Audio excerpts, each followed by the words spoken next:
Health Month. And before we step into July, I spoke one-on-one with a doctor and Johns Hopkins professor about why it's so important for men to monitor their mental health.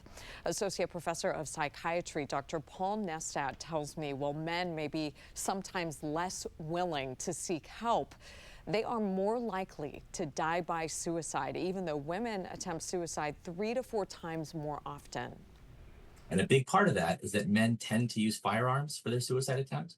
You know, most suicide attempts are actually survived in this country. But if you have a firearm available to you, and men tend to, that's what will be used, and the chance of survival becomes very slim. So men do make up the majority of suicides in this country.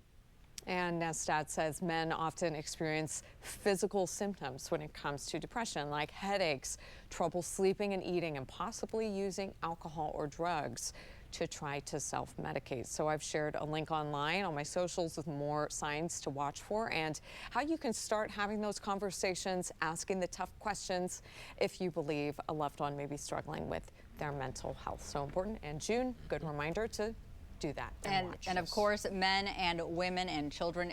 I'm a big believer in therapy and mental health care. So if anybody needs help, truly reach out to somebody, and they'd love to show you a way. But good story there.